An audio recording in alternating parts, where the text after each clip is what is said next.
Wa hadhihi makanatul ulama'i wa manzilatuhum.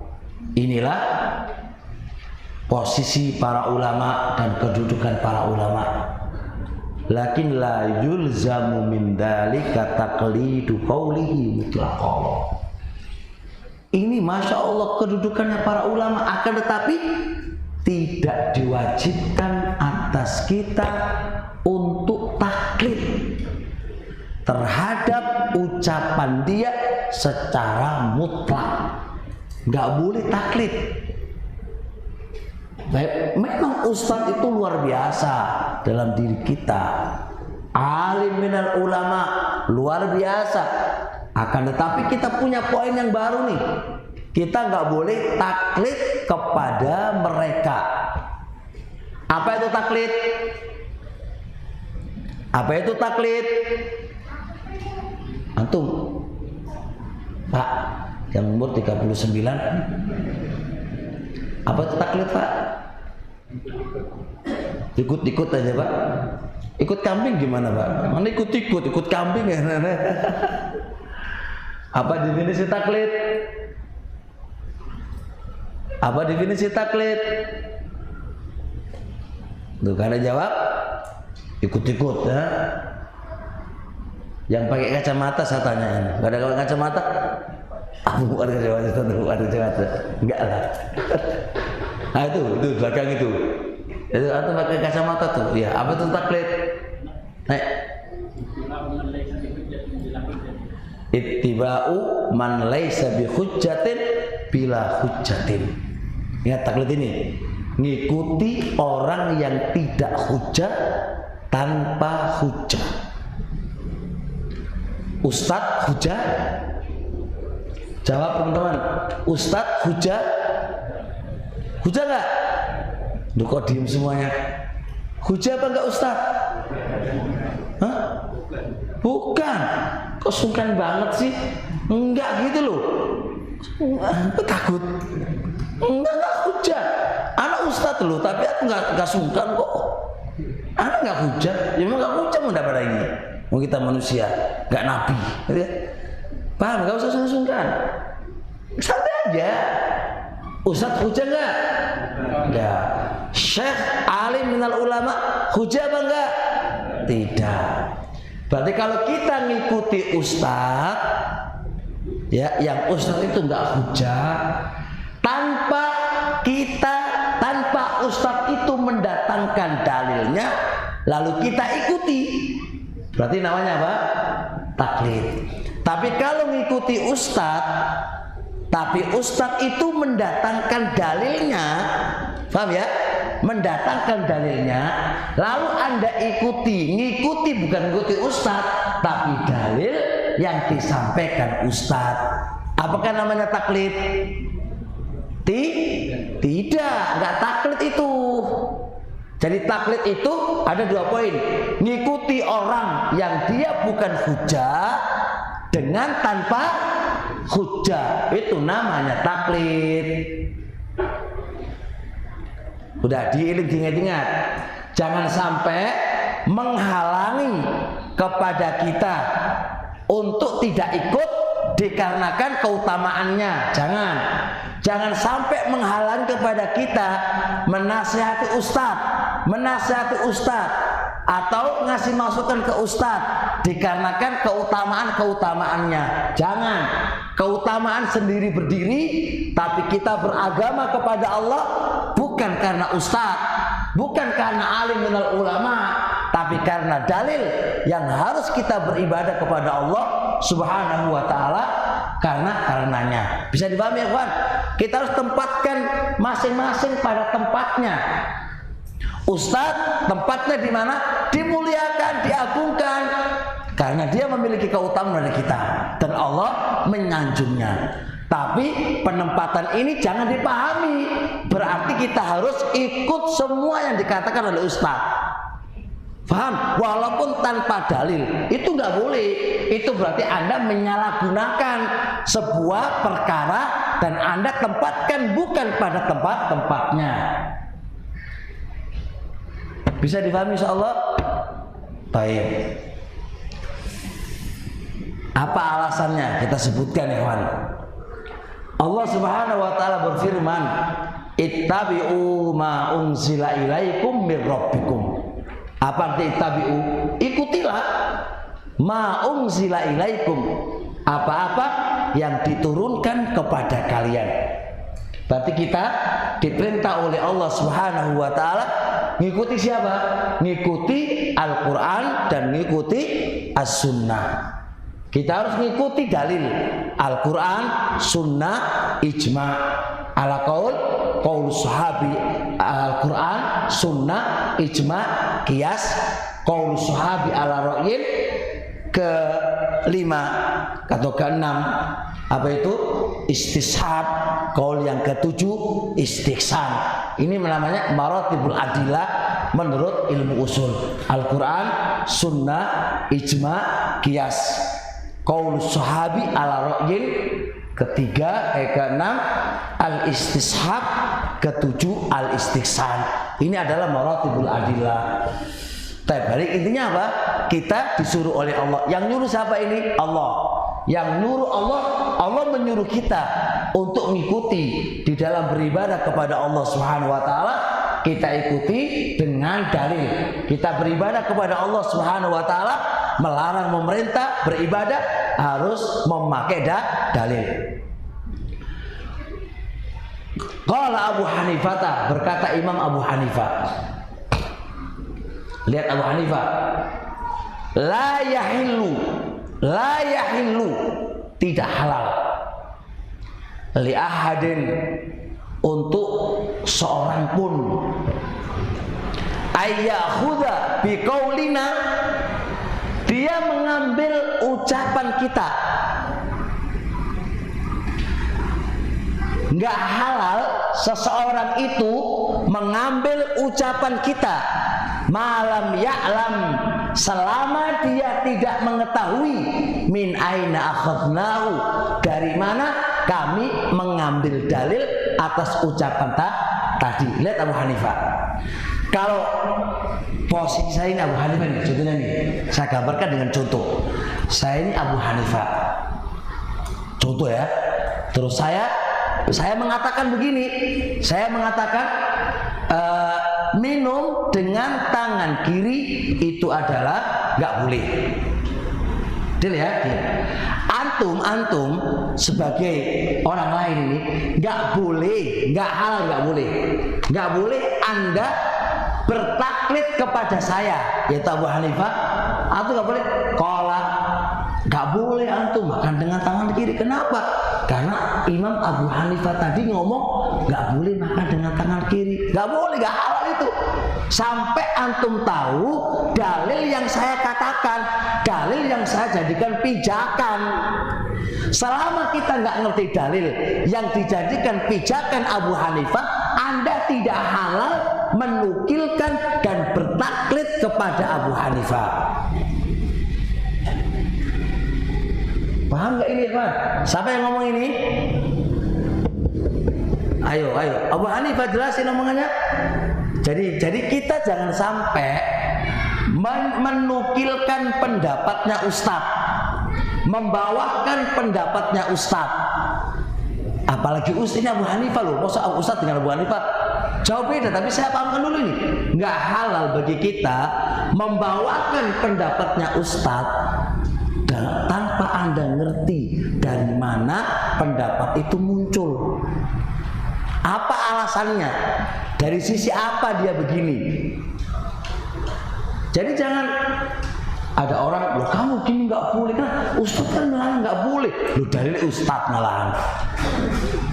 Ini urusan agama, beda dengan urusan kebijakan. Pondok, kamu jangan begini dong. Karena apa? Oh, Pak Yai melarang. Itu urusan kebijakan, bukan urusan agama. Urusan agama ada tempatnya masing-masing. Baik ya. Terusnya, wa fi riwayatin, dalam riwayat yang lain kata Abu Hanifah, haram ala man lam ya'rif dalili, haram bagi orang yang tidak paham dalilku. Ingat ini, haram bagi orang yang tidak mengerti, tidak memahami, tidak mengetahui dalilku, ayyuftiya bikalami, dia berfatwa dengan ucapan Abu Hanifah. Anda itu ngerti fatwanya Abu Hanifah, ngerti, tapi Anda nggak ngerti dalil yang dijadikan pijakan Abu Hanifah. Itu kata Abu Hanifah haram, haram, nggak boleh itu.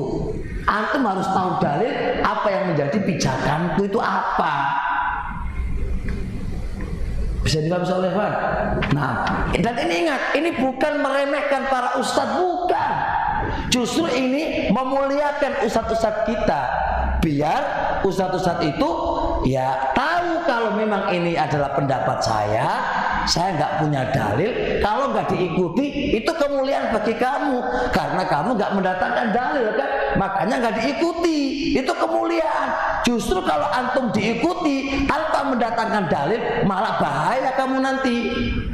Antum bisa diputuskan nanti itu, bahaya itu nanti ya. Nah,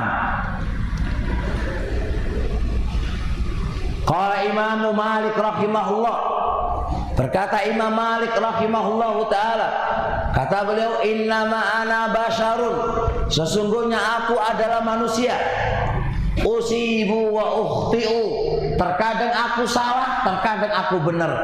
Lihat Imam Malik ya kawan, Imam Malik mengatakan saya ini manusia, terkadang salah, terkadang benar. Nah, kalau ustadz fatwanya harus diikuti, terus gimana? Apakah mengklaim dirinya pasti benar? Ya enggak lah. Kalau ditolak ya enggak ada masalah toh.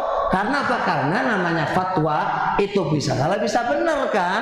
Imam Malik belum ngomong innama ana basyarun, sesungguhnya aku adalah manusia, ukhti'u wa usibu, terkadang aku salah, terkadang aku benar. Lihat, fangduru fi ra'yi, namanya pendapat bisa salah bisa benar.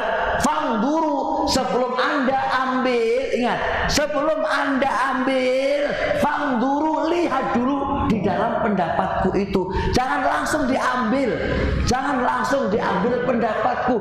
Lihat dulu pendapatku itu, cross check dulu, apakah mencocoki Quran atau Sunnah. Kalau mencocoki, ambil pendapatku. Kalau tidak mencocoki Quran atau Sunnah, jangan diambil. Imam Malik mengatakan begitu. Fakullu ma wafaqal kitab wa sunnata fakhudhu, maka semua apa saja yang saya katakan ternyata mencocoki Quran wa sunnah, maka ambillah. Ambil. Wa kullu ma lam yuwafiq al kitab wa sunnata fatruku, dan semua apa saja yang tidak mencocoki Quran wa sunnah tinggalkan.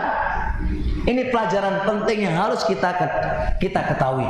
Jadi ketika ada ustadz mengatakan sebuah pendapat, menurut Imam Malik jangan langsung diambil. Paham itu? Jangan langsung diambil.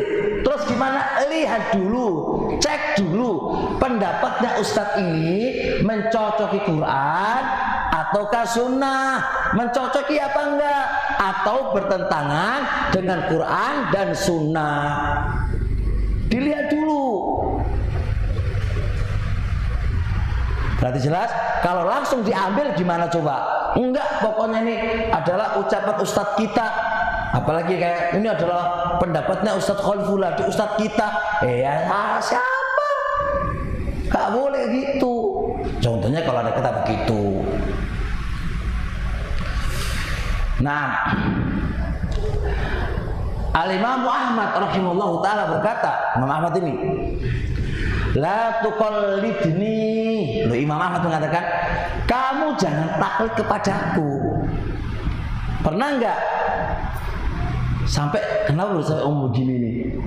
Enggak boleh kamu taklid, enggak boleh. La tuqallidni, kamu itu jangan taklid kepadaku. Wala tuqallid Malikan, dan jangan taklid kepada Imam Malik. Wala Syafi'i, dan jangan taklid kepada Imam Syafi'i. Wal Auza'i, dan jangan taklid kepada Imam Auza'i. Wal Thawri, dan jangan taklid kepada Imam Thawri. Fakhud min haitsu akhadha.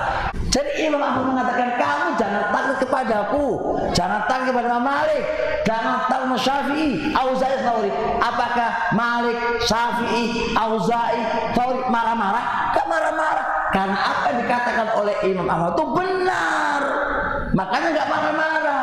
Jadi kalau ada kata ada orang mengatakan lo jangan taklid sama Ustadz A, lo jangan taklid sama Ustadz B, itu omongan benar apa salah? Benar. Kenapa kok harus marah? Kenapa harus marah? Itu kan taklim bener nggak? Apa taklim salah? Lihat ini, apakah kita disuruh oleh syariat kita untuk ittiba kepada dalil, ngikuti dalil, dan nggak boleh taklid kepada ustadz. Apakah ini sebuah perendahan sehingga kita itu harus marah? Enggak, nggak boleh marah. Itu kebenaran. Itu kebenaran. Buktinya loh, Imam Malik gak marah, Imam Syafi'i gak marah, gak ada komen, waduh Imam Ahmad ini bikin masalah aja ini, masa gak boleh takut sama gue ini. Enggak kok, gak marah kok. Bisa dipahami insyaallah? Naam. Hatta Imam Ahmad mengatakan lagi gini, Ra'yul Auza'i, pendapatnya Auza'i, wa ra'yu Malikin, dan pendapatnya Imam Malik, wa ra'yu Abi Hanifata, dan pendapatnya Abu Hanifah, kulluhu ra'yun, semua sekedar pendapat. Wa huwa indi sawa'un, itu pendapat menurutku sama. Itu gak marah orang-orang lain itu? Gak marah karena sama pendapat. Pendapat sama, aku juga punya pendapat, dia juga pendapat, sama-sama pendapat. Terus mana yang hujah? Wa innamal hujjatu fil athari, yang namanya hujah itu pada dalil. Kalau pendapat sama, namanya pendapat, ditolak, diterima, dikritiki biasa. Para ulama diskusi biasa, ini pendapat salah benar itu biasa. Kenapa kalau ini diselisihi pendapatnya kok marah lu, kenapa? Bisa dipahami nggak, Ikhwan? Paham nggak ini? Nggak. Apa yang anak sampaikan salah, tolong kritik saya. Gak apa-apa dikritik. Apa yang saya ajarkan ini itu salah, tolong dikritik saya. Oh nggak bener Ustaz, nggak apa-apa diskusinya. Terbuka kan?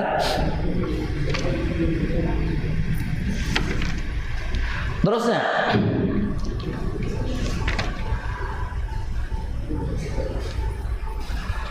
halaman 22.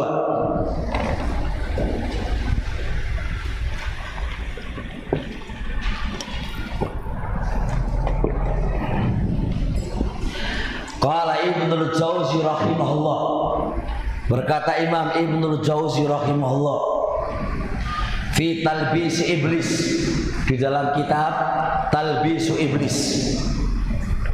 Apa kata beliau? Wa'lam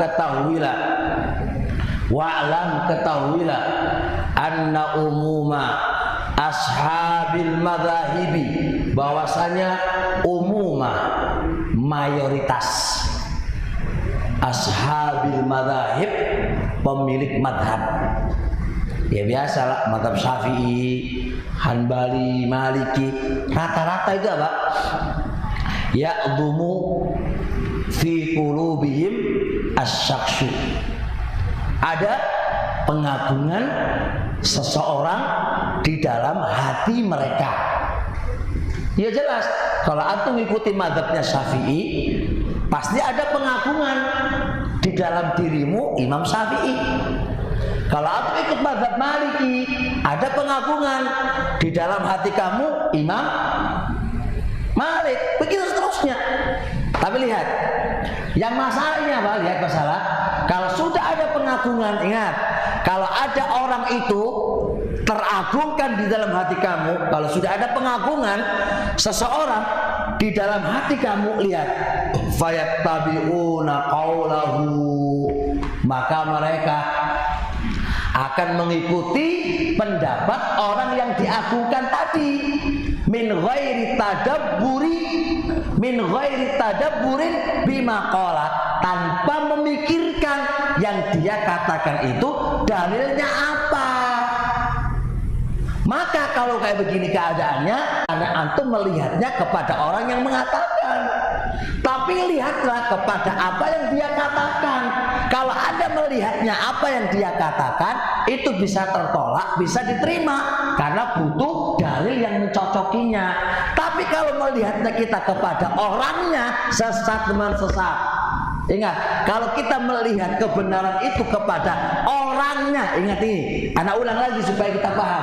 Kalau kita melihat kebenaran itu kepada orang yang mengatakan, kepada orangnya, sesat kita ini. Gak berkah ini dakwah ini kalau kita kayak begini keadaannya. Teman-teman ini, jangan lihat orangnya, tapi lihatlah apa yang dia katakan benar apa salah. Timbang itu yang dia ucapkan dengan Quran dan Sunnah. Menolaknya bukan aib ya akhi. Menolak pendapat seseorang itu bukan cacat dan aib. Para ulama dulu biasa. Akan tetapi yang aib itu justru Anda mengikuti tanpa dengan dalil, itu aib. Bisa dipahami insyaallah? Nah, contoh lagi, wa qala rajulun li Ahmada, pernah ada seorang laki-laki itu berkata kepada Imam Ahmad nih. Imam Ahmad itu sudah punya pernyataan, punya pendapat nih. Dia mengatakan sesuatu. Terus ada seorang laki-laki itu mengomentari Imam Ahmad. Gimana komentarnya? Inna ibnal mubaraki qala kada. Loh, wahai Imam Ahmad, Ibnu Mubarak ngomong kayak gini berbeda dengan apa yang Anda katakan. Betul? Ditabrakkan rijal dengan rijal, ya enggak? Ditabrakkan rijal dengan rijal, dengan orang dengan orang. Imam Ahmad mengatakan, qala Ahmadu Ibnu Mubarak lam yanzil minas sama. Ibnu Mubarak itu gak turun dari langit. Berarti apa? Sama. Pendapatku dengan pendapat beliau itu sama. Karena apa? Aku juga gak turun dari langit, beliau juga gak turun dari langit. Sama. Jadi jangan pendapat A ditabrak dengan pendapat B. Ustaz mengatakan begini. Ada lagi loh, itu Anda menyelisih Ustaz A loh. Gimana ini? Sama Ustaz ditabrakkan ini. Ya ini apa-apaan ini? Ini loh terjadi kayak gini ini. Ini apa ini? Ini adalah awal-awal kefanatikan kayak gini ini keadaannya. Ambillah itu sesuatu pendapat bil ilmiah dengan ilmu. Jangan ditabrakkan Ustadz A dengan Ustadz A. Ini apa ini? Sama-sama nggak hujah. Oh jadikan ditabrakkan ini gimana? Ini nggak hujah, dia nggak hujah. Kan lucu banget. Nggak hujah ditabrakkan. Kan lucu. Ini perpecahan yang terjadi akan perpecahan. Nah, dan lihat bahasanya Imam Ahmad. Ibnu Mubarak itu nggak turun dari langit. Coba kalau lihat, Ustadz itu nggak turun dari langit, mungkin marah ya.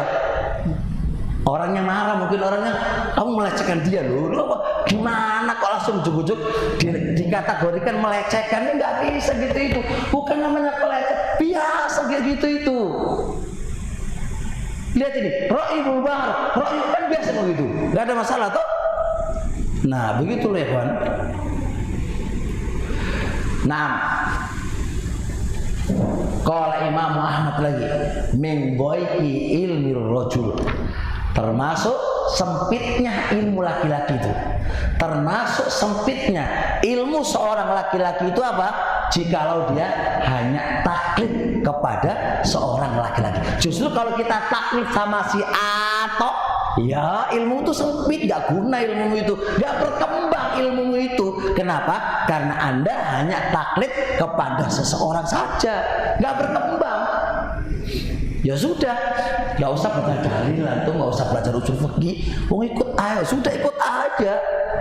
Gak usah belajar. Ngapain belajar? Wong sudah ada penjamin kita kebenaran kok.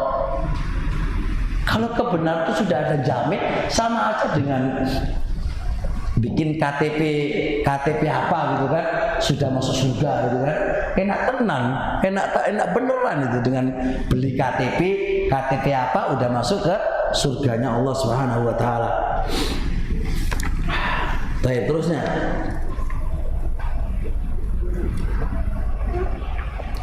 Sebuah pelajaran bagus.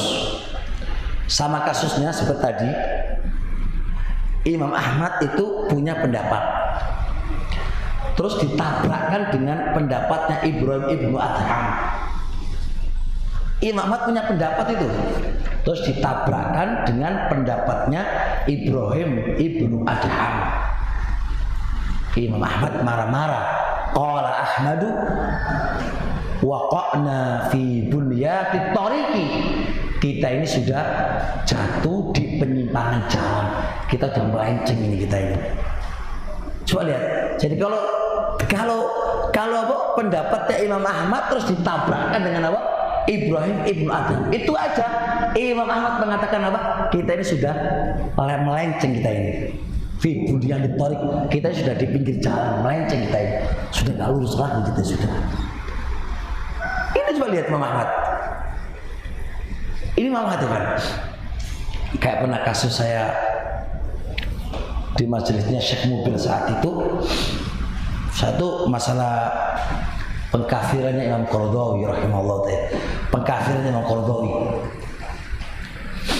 Waktu itu Syekh Ibnu Utsaimin memang mengkafirkan Qaradawi karena ucapan beliau saat Israel, salah satu dari presidennya intikhabat, itu perempuan saat itu dia menang dan dapat suara banyak.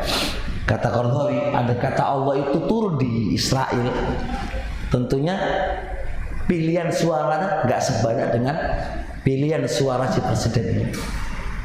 Ada qaul kufur ya kan? Syekh mengatakan, in sahha hadzal khabar, kalau khabar ini benar maka dia kafir. Beberapa hari setelahnya Syekh Mubil waktu itu di Maghrib membahas ini, dan Syekh Mubil mengatakan, tidak mengatakan kafir, belum mengatakan mubtadi'un dzalum. Kalau itu mubtadi' sesat. Salah satu santri mengatakan, ya Syekh, anna Ibnu Utsaimin yaqul kafir. Ya Syekh Ibnu Utsaimin mengatakan kafir. Syekh, tahu maknanya?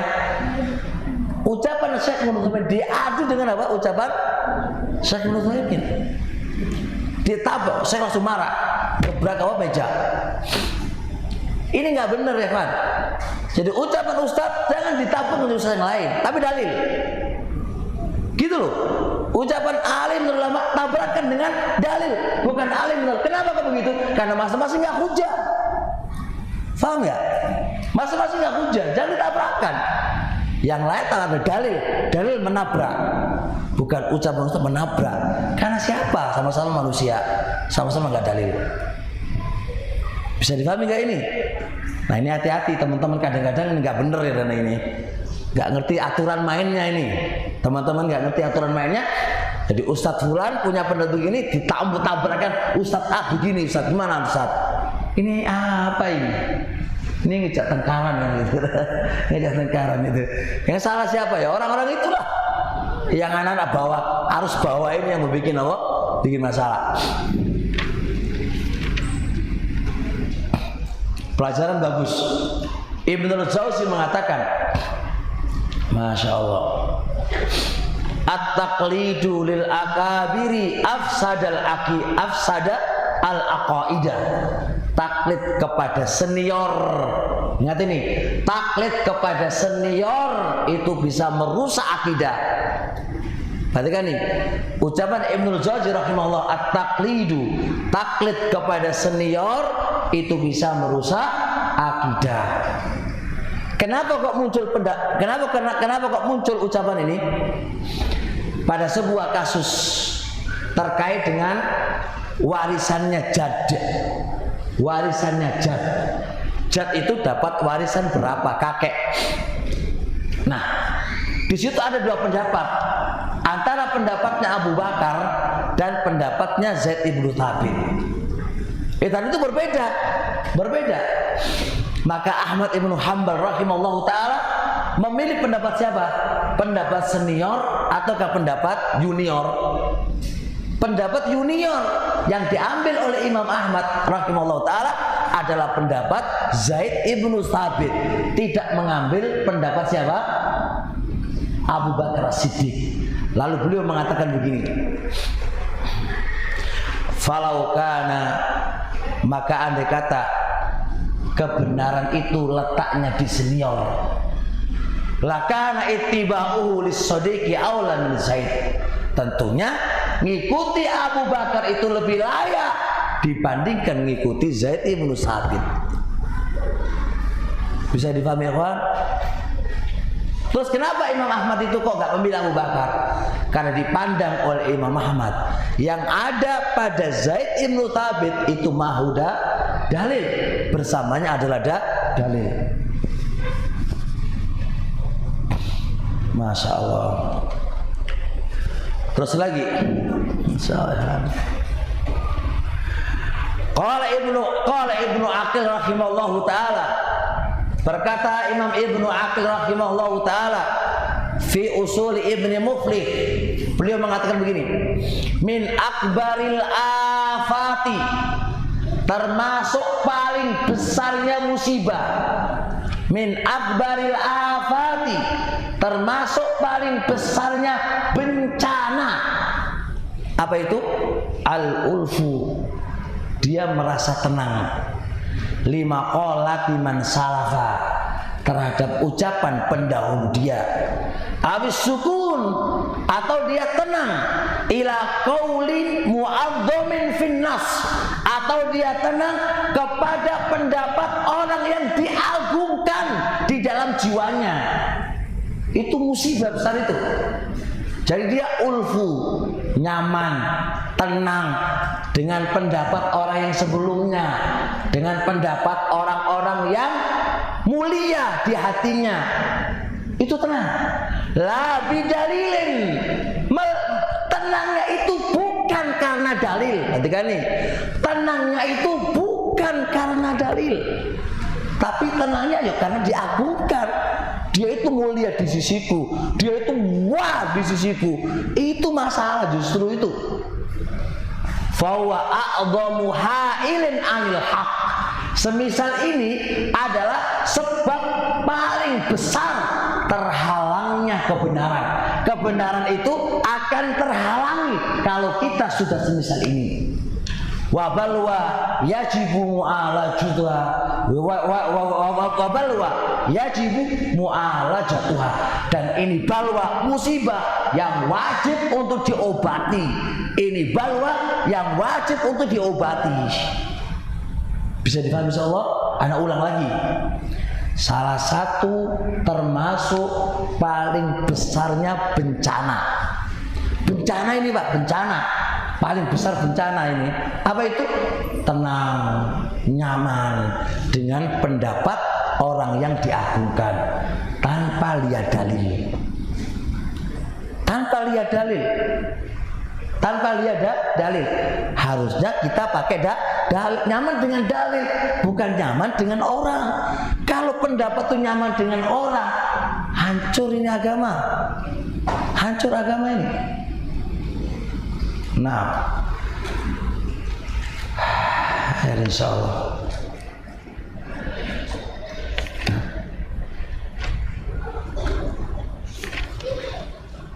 Sudah mau zuhur ya? Hah? Sudah mau zuhur kan? Baik, saya cukupkan di sini, masih banyak, masih separuh buku ya, masih separuh buku ya. Semoga Allah Subhanahu Wa Taala bisa memaafkan kita semuanya dan memberikan jalan yang lurus kepada kita semuanya, dan hendaknya kita semuanya selalu muhasabah kepada Allah Subhanahu wa taala atas diri kita dan kekurangan-kekurangan yang ada dalam diri kita. Subhanakallahumma hamdik, asyhadu an la ilaha illa anta, astaghfiruka wa atubu ilaik. Assalamualaikum warahmatullahi wabarakatuh.